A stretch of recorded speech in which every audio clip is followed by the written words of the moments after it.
of Star Trek Picard. Of course, it's called Maps and Legends. This, of course, is the episode that you can watch on CBS All Access right now. This is going to be an interesting conversation. I know some general feelings that Eric had about it. I kind of still don't know how to feel about certain aspects of it. So I guess we'll start off with our general impressions of the episode. And I do want to mention, too, for those of you who are curious about Star Trek Picard, I don't know if it's still available, but if you don't have CBS All Access, they had actually made Star Trek Picard, the first episode, actually available to watch for free on YouTube. I don't know if it's still on YouTube as of when you're watching this episode or even tonight while we're live, but you could have, and you may possibly still be able to, go to YouTube and actually watch the first episode of Picard. I like the first episode better than the second episode, but we're gonna get into that here in a minute. But if you're curious how to actually watch Star Trek Picard, there was a way you could go watch on YouTube. I'm hoping you can still do that if you're curious about it. Also on Apple. I believe Apple. Oh, on Apple, okay. The Apple Store also has the first episode of Picard for free now. Well, there you go. And there's a lot of promotion that CBS All Access has put behind it. So I'm glad to see that they have at least the first episode available in different channels for people who do want to check it out and see if it's something they want to actually watch. I think the first episode for me is stronger than the second, so I think it's definitely worth checking out if you're curious about it. I think it's odd they didn't have it on the CBS broadcast network, because they did that with Discovery, and I found it very odd that they didn't do that. And we got a shout out from Orville Nation, PJ. Awesome, you're actually checking things out. Glad you stopped by. So he's just saying, hey guys, PJ is a big supporter of ours. I've been on his channel. That's how I met George. But he has great content. He doesn't just do Orville. He does stuff about Star Wars, Star Trek, all sorts of other good stuff on Orville Nation, and they're a big supporter of ours.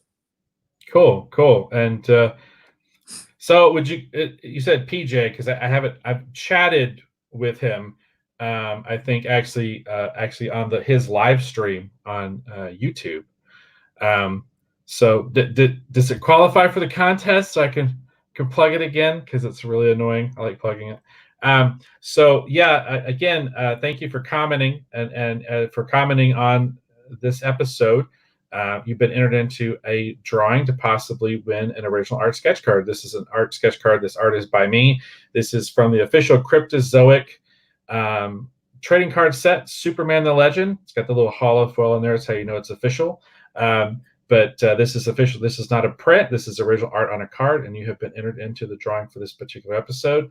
And a reminder for everyone watching, you can't see it, but there's a live watch party that I started by accident trying to share this episode. So there are more people commenting than you're currently aware of. And whenever I go dark, it's because I am trying to see what's happening over there, and I don't want you to have to watch me scanning my phone. So when that happens, that's what I'm doing. But thanks again for commenting. Like I said, I've participated in a lot of the Orville Nation live streams when I was available to do it, and I quite enjoyed the conversation. I mentioned before, Eric, I got shut down on my crazy Space 1999 thing that I thought would actually be kind of fun. The lady shut me down real quick, but I still think it's a good idea. I think it's a good idea too. So because that really hasn't been done. There's not a whole lot of Space 99. Yeah, I think it'd be fun to give them an ending. I mean, there's that short fan film that supposedly is an ending, but I still think it's a good idea. I don't think it's worth dismissing. Because the shocking thing about it still is her opinion is that she's seen that done before, and I'm thinking, how many parody endings of Space 1999 have you seen? I haven't seen anyone revisit Space 1999. So it looks I think it's a good idea. Looks like PJ agrees with you, because he says that I do too. So yeah, he was nice enough to try and defend me. Your wild, crazy notions. Yeah, and sometimes my wild, crazy notions are fun ideas that they just should be immediately dismissed. But she was not a fan. Not a fan. That's all right. That's all good. But no, thanks for coming in and commenting and being part of the show. I quite enjoy Orville Nation when I get a chance to watch it and participate in it, and it's There's always lively great and fun. content on Orville Nation. Yeah, Great yeah. content on Orville Worth checking Nation, out. and he's been doing interviews. He has a great interview with Core Nemec from Parker Lewis and Stargate. He has a great one with Icheb. I always mess up his real name. I think it's, I can't remember his real name, but Icheb. And he did one recently with, PJ, can you help me with your last one you did? The last interview you did, if you're still in the chat, it was the Martok, the Klingon Martok, the actor. He did an interview with him. There's great content on Orville Nation. Excellent content. And he said he'd love to have us on soon if you were up to it. And of course we're up to it, PJ. We would love to be on it. I've been on your show before, and I've talked to Dave about it, and I think we would love to both be on sometime too. So, oh, there we go. Here's the name of the actor. JG Hertzler. Which I have a little story about him, but I'm not going to say it because it's not really that great a story, because I met him in Star Trek Vegas and the circumstances were less than ideal. But maybe someday I'll give you my Martog story. Okay. I don't like to be mean to people, so maybe he's having a bad day, but it happens. Right. Yeah. No, yeah. I would definitely like to be on Orville Nation, and I would actually like to start doing. We talked about it before about actually working our way through the Orville in general, because I just recently finished season 2 on Hulu, and I really enjoyed it. I think the Orville is such a quality show. Was kind of stunned by how good some of those episodes are. I mean, especially some of the later ones in season 2, absolutely stunned. And I loved all the stuff that they actually did with I can't remember the name of the character, but the little security officer who left the show. The way that they had her leave the show and the couple episodes they did with her were so great. We actually went to her planet, and man, some of that music is great too. Orville's a quality show. If you're watching this and you haven't seen Orville, you got your subscription to Hulu, you definitely need to be checking out the Orville for sure. After you watch the episods, head over to Orville Nation. Be part of the community. Yeah, it's a great community too. I have to say the Orville fans kind of blow away Star Trek and Star Wars fans, just in terms of their civility and positivity and all that kind of stuff. Because let's face it, there's a lot of toxic fandom right now in Star Wars and Star Trek. You know what I mean? But I don't see it nearly as much with the Orville. The Orville fans are usually a lot of fun to interact with. Yeah, unless you bring up Space 1999. Apparently, they don't like Space 1999. They don't like that. They don't want to talk about Space 1999. I want to talk about Space 1999. Maybe that's just me. I want to talk about Justified too, but we're getting off topic. So before I get into actually talking about Star Trek Picard. So this is the second episode on CBS All Access, Star Trek Picard. This is Maps and Legends, which I believe is actually directed by the same lady who actually directed the first episode as well, which is interesting because I'd heard some comments and kind of some rumblings that they considered actually the first 3 episodes of this to almost be like a 3-hour pilot, that the first 3 episodes are kind of like essentially the pilot episode, even though they've broken them up into 3, that you should kind of consider these 3 episodes as being kind of one thing. And it does feel like the premiere was. The premiere, which remember, we had Heather on from Starfleet Underground, and one of her panelists actually went to the premiere, actually attended the premiere. Right. And they showed the first 3 episodes during the premiere. That they showed all 3 of them. And I wonder how I'd felt about this episode if I could have immediately followed up with the 3rd episode, because I liked the first one a lot more than the second one. I'm not ready to jettison the series just yet, and I'm curious to see where they go with it.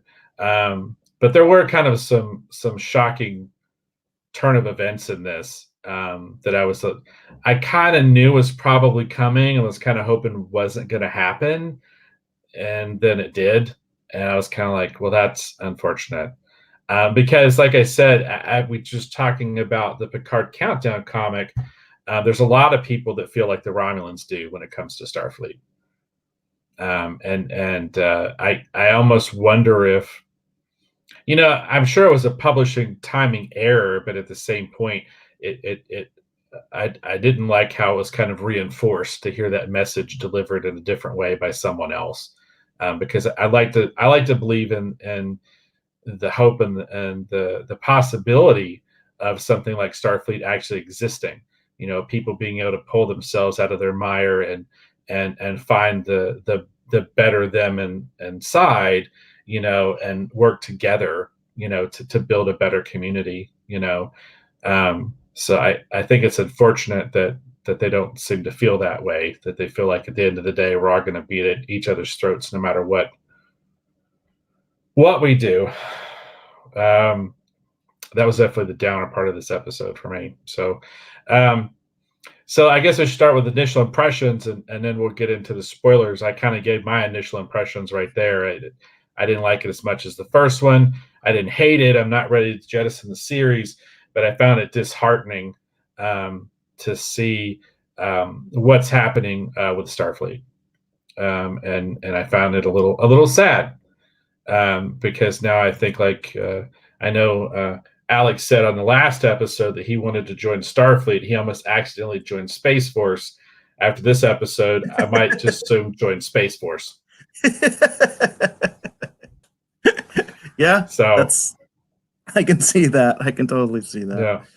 Yeah. This episode I think is a downer. I think there's no other way to put it. I don't understand. It's hard for me to understand people that really like this episode. I thought the first episode was much better than this one. I think this one is very dreary and kind of depressing. It's not what I see as the vision of Gene Roddenberry in terms of that positive vision of the future. I'll really get into this in the deep dive. These characters act way too contemporary. They act way too human. There's not a whole lot of thought to what other cultures even on Earth are like. You know what I mean? In terms of, it seems like everybody in this show is an American, which is really weird. I don't understand that. I don't understand the whole, like using words like hot, to describe somebody, or you don't feel like this is the future. You feel like this is like happening kind of like right now, except with better technology, Yeah.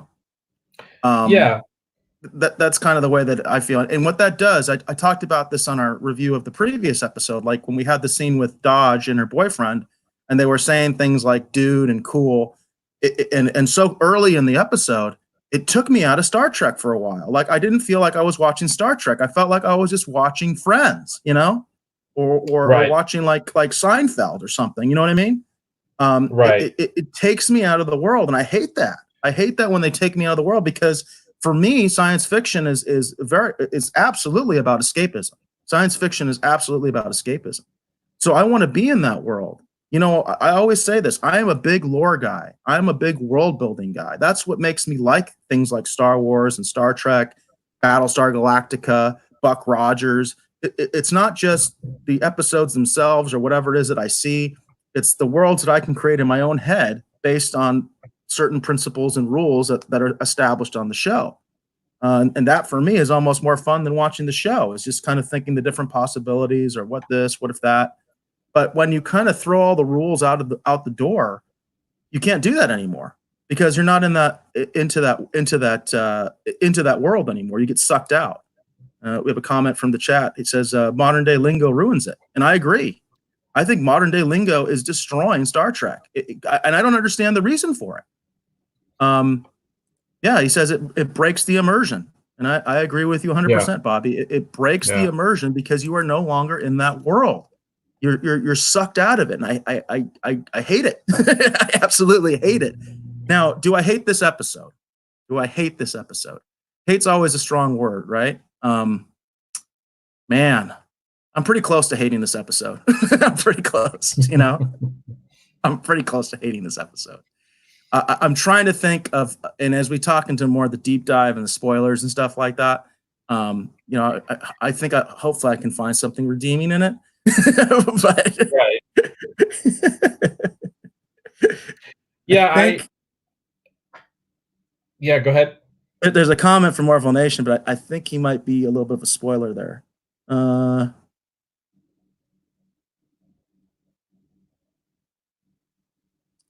Yeah. Actually, I'm not sure if I quite understand the question. So let's go ahead and finish our initial and then we can get into spoilers and then we'll bring it up and we can actually discuss it since we have some commenters. They might have something I might want to add to it that will actually make for an interesting discussion. Yeah, and I would like a little bit of elaboration, PJ, on your comment because I'm not sure I quite. Do you follow it? Are you reading it? Yeah. I'm not sure I quite understand the question or the point. I think what he's. No, you're good. No, I actually, PJ, I want you to elaborate on your question because I'm not quite. I don't think I quite understand it. I follow what he's saying, but I think. Oh, you do? Okay. All right. We should wait until we get into more spoilery kind of conversation. It's good. It's good. You're good. We're going to get into it here in just a second. So you're saying you're hoping you could find something in the episode maybe over time. As we talk about it, I'm hoping something redeeming will come out. There's some stuff I like about this episode, but just the downer aspects of it is just sort of like I said, I think as a middle act in a 3-part story, maybe I'd feel differently about it, but you by the time you reach the end of this episode, I'm personally so saddened by what's going on with Starfleet and essentially the Federation to one extent or another. And I do think your theory is right, Eric. I think that Picard is going to show us why we find the Federation in the state that it's in Discovery season 3. Oh, it's clearly setting that up. Especially this episode. This episode basically tells you what happened. I mean, the rot is there. The rot is bad. I mean, there's huge rot in Starfleet right now. Corruption, incompetence. You know what I mean? Everything you can think of bad is happening with Starfleet right now. And we're going to get into that in the deep dive because I'm going to bring up specific points that really pissed me off. But yeah, like I said, I'm into watch Picard. I'm one of those people. I did not hate Discovery. I felt like season 2 is better than season 1. And I would really love to see a Pike show. That's what I'd love to see, even if it's like a 2-hour TV movie or miniseries about a CBS All Access. It makes sense to me to do that. No, like I said, I didn't hate this episode, but I just personally just found it to be a bit of a downer. I'm hoping there's some more interesting things in obviously the next episode. I'm hoping it'll redeem itself a little bit. So I think that's probably pretty good for our initial. And I do want to point this one other thing out. There was a lot of interesting and good action scenes in the first episode. I don't think there was one in this one, was there? I don't think there was one interesting action sequence in this entire episode, was there? I don't think that there's nothing that's the point I want to bring up about this episode. It wasn't terribly memorable. I had a harder time. Well, I just watched it before coming on. I watched it when it first came out. And boy, if we had done the review when I was first watching it, early Thursday morning. You were not in a good mood. Oh man, I would be.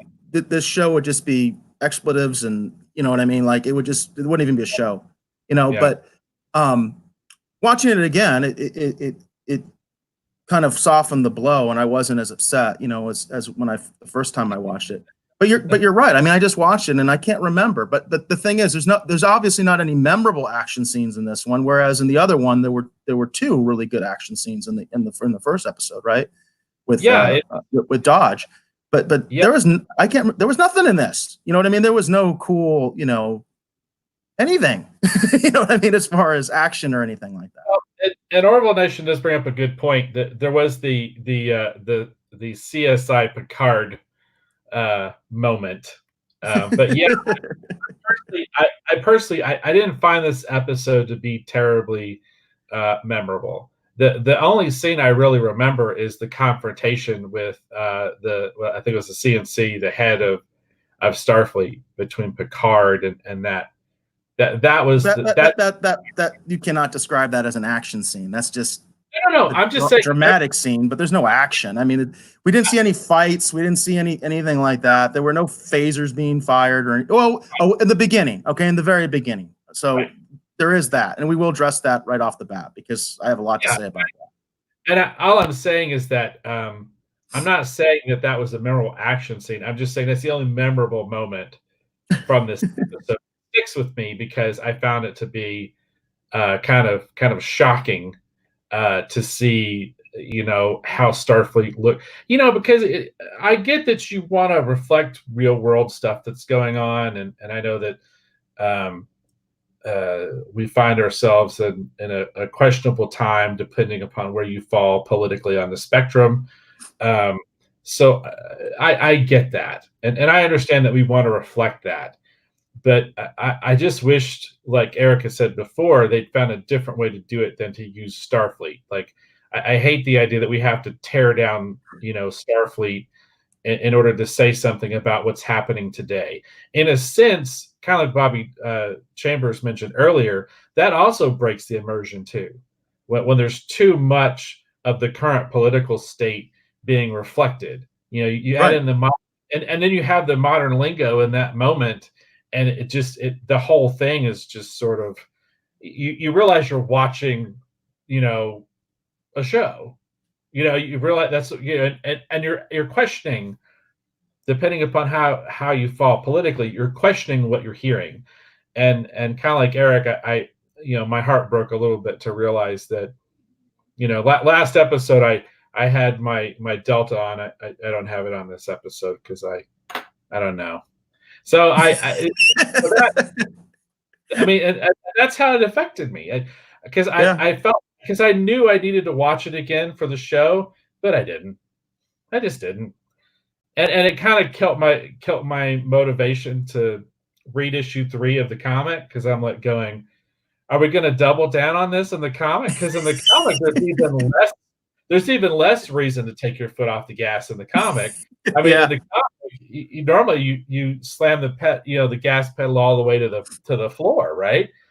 And so I was like, So it was interesting that reading the comic that they doubled down on that philosophy a little bit, but they did it the way that they used to. It's reflected in the alien civilization, so that was good. That was more classic Trek. But at the same point, and that's always my point. By the way, that's always my point when I hear Star Trek writers saying, well, this is too hard to write. Where's the conflict? Because I hear that all the time from Star Trek writers. I'll see them in interviews and they complain about that, you put the conflict with the aliens. How hard is that? You know what I mean? You don't do it with the human beings. You show all those bad elements of humanity through the aliens, not through the humans. I don't understand why that's such a difficult concept. Or it's so hard to write that. Because to me, it totally makes sense. And I can totally understand that. And then you can go down all sorts of avenues with these other civilizations, with the Romulans, with the Klingons, with the Ferengi. You know what I mean? That's what they were for. They were to show dark elements of ourselves, But the idea was that the humans are doing pretty good. The humans they're evolved. They're supposed to be better than the modern human being. Yeah, it's that idea that we found a way to pull ourselves out of the mire and the pettiness and war and everything, and basically lift everyone up so that society as a whole is not only more unified, but at the same point all about not just bettering ourselves, but actually reaching out and finding other civilizations, learning from them, and using that to improve upon ourselves. And it's such a beautiful way to think about the future, and that's one of the things I've always loved about Star Trek is that idea, in Star Trek Picard's timeline, even though they have the more advanced technology, I would not want to serve on a Federation starship in this time frame. I wouldn't at all. And as we keep moving forward, I keep finding myself in the same place. It's like I'd rather serve aboard the original Enterprise. I'd rather be a part of Starfleet. During the time of Kirk and Spock in the original 5-year mission. And they weren't all totally simpatico there either, but at least that cohesive vision, that idea of what Starfleet represents. I love having something noble to strive for, having Right. something noble to strive towards. Something bigger and larger than yourself. That in trying to attain that idea, you want to help others and be a better person. I really love that idea. And I'm glad that the Orville has taken up that idea, and that classic Trek vision does live on somewhere. It's not in Star Trek right now. Well, it's funny, that that idea still exists in Red Skirts. The webcomic series I do with Al Sparrow. I mean, it's part of the reason that Trek has endured. I know a lot of people don't like Enterprise for a lot of different reasons, but at least sometimes that idea is still there. You know what I mean? Like I hate that we have to tear Starfleet down, to create a great, dramatic sci-fi series. I think you could have still done it without tearing Starfleet down. Since Picard is not even serving in Starfleet and going to be part of a ragtag group off in space, I don't even see where you had to do it at all.